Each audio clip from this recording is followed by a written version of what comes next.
Bienvenue dans Let's Swag. Plongeons dans les années 60 avec Alexandra, Winnie, Yvonne et Yann, aujourd'hui dans notre émission. Nous rendrons visite à la styliste Isabelle Bajard, située dans le centre de la ville, pour relooker notre invitée.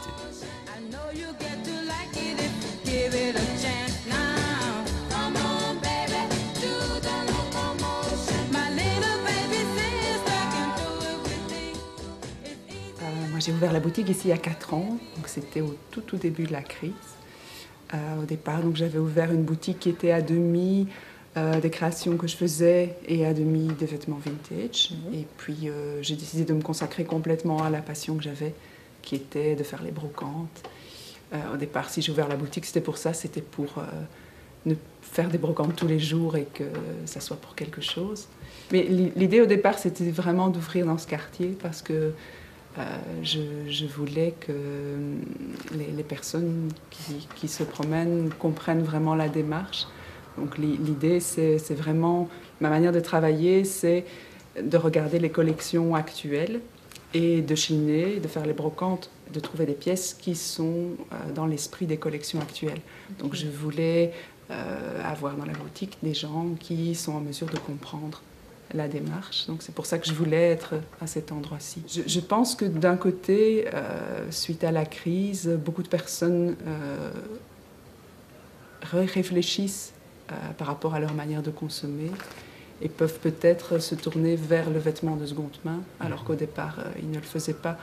Donc quelque part, bon, je pense que tous les commerces souffrent de la crise, mais peut-être qu'en seconde main, on est un petit peu mieux positionné. Je pense que globalement, il y a une plus grande liberté dans la manière de s'habiller maintenant. Enfin, c'est comme ça que moi je le conçois. Je pense que la démarche artistique est plus aboutie encore maintenant. Je pense qu'elle c'était dans les années 60, c'était encore plus les balbutiements de faire le parallèle entre l'art et la mode. Donc c'est dans ce sens-là que je préfère ce qu'on fait maintenant. Mais les années 60, ça a été une étape dans l'évolution, donc elle se justifie aussi. Notre thème d'aujourd'hui est les années 60. Nous avons décidé de relooker Tatiana Silva. C'est parti!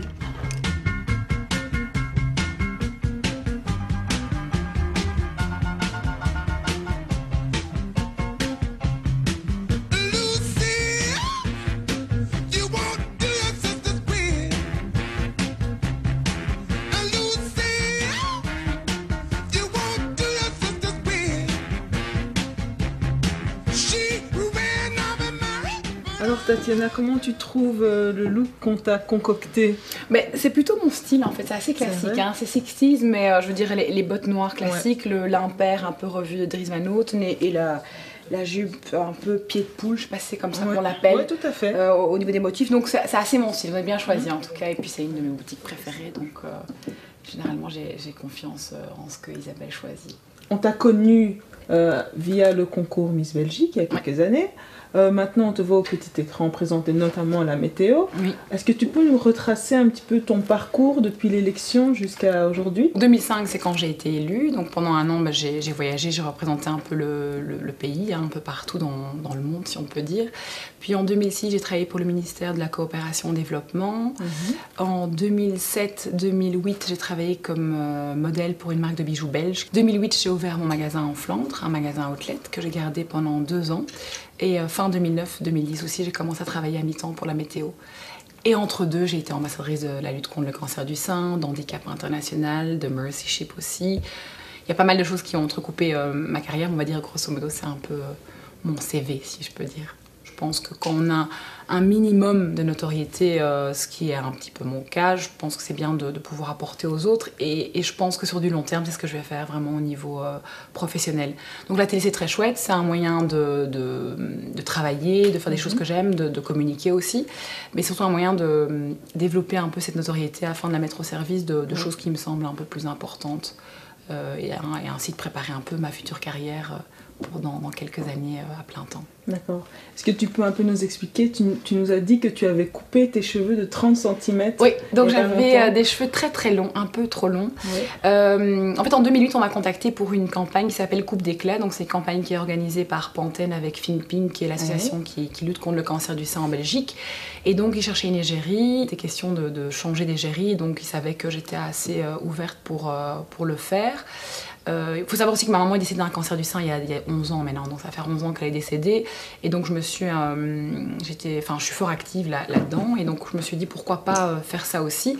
Donc il y a effectivement quelques semaines, j'ai coupé 30 cm. Donc c'est minimum 20 cm. Le but étant que les gens, donc soit des femmes, hommes, enfants, coupent leurs cheveux, sont revendus, un fonds est créé, et donc des femmes atteintes du cancer du sein peuvent faire une demande pour qu'on leur offre leur perruque en fait de meilleure qualité. Mais il faut 20 cm minimum, et moi j'en ai coupé 30. Super. Donc voilà, ça fait un peu moins de cheveux, je sais pas si vous voyez. Mais voilà, c'était cool et c'était bien. Le thème qu'on a choisi aujourd'hui pour toi, c'est les années 60. Et oui. On sait que les années 60, c'est une période de révolution, surtout pour les femmes, pour les jeunes femmes. Qu'est-ce que toi, ça t'évoque ?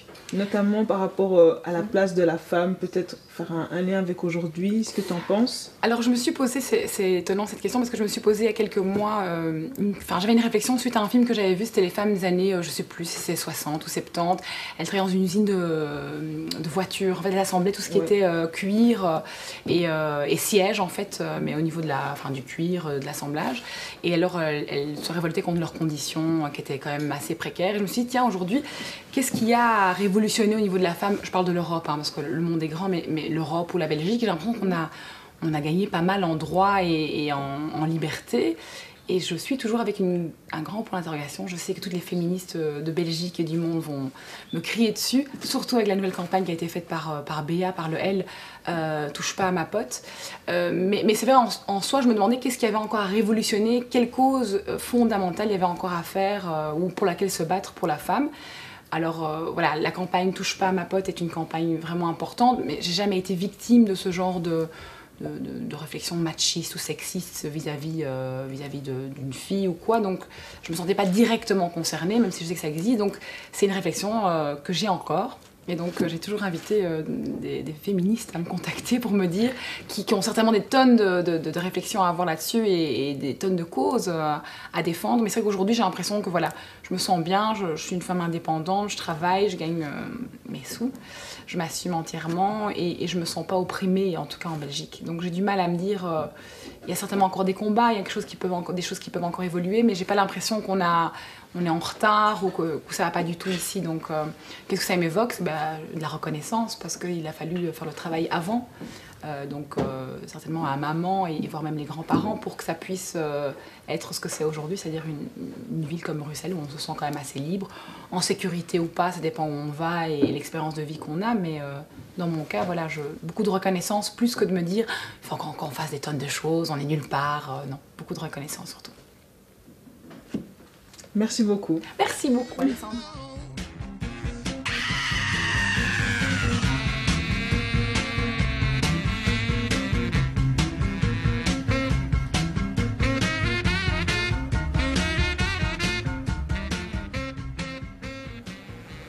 Alors, sans aucun doute, pendant les années 60, la femme s'est émancipée au summum. Non seulement au niveau politique, aussi au niveau social et aussi bien sûr au niveau de liberté sexuelle. Elle a commencé à s'exprimer de plusieurs façons, les habits ont changé, les coiffures sont devenues beaucoup plus dramatiques et bien sûr dans le maquillage il y a aussi eu quelques changements. Les cheveux commençaient à prendre des coupes très volumineuses et dans le maquillage on osait déjà un peu plus. La banane des yeux va bien se marquer, va être bien allongée. On ose l'eyeliner de l'appliquer un peu plus loin. Les lèvres devenaient bien crémeux, bien pulpeux. Et il y avait un fond de teint qui était très joli, très lumineux pour séduire les hommes.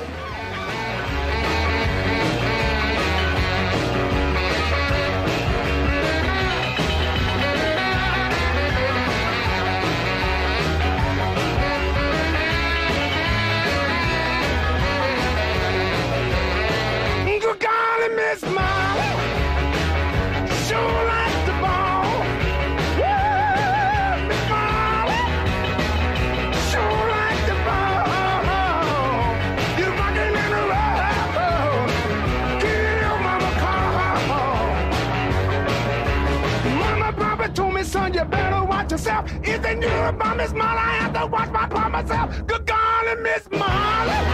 Woo! Like a ball.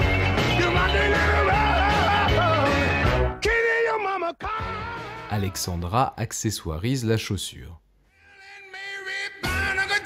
He claimed me as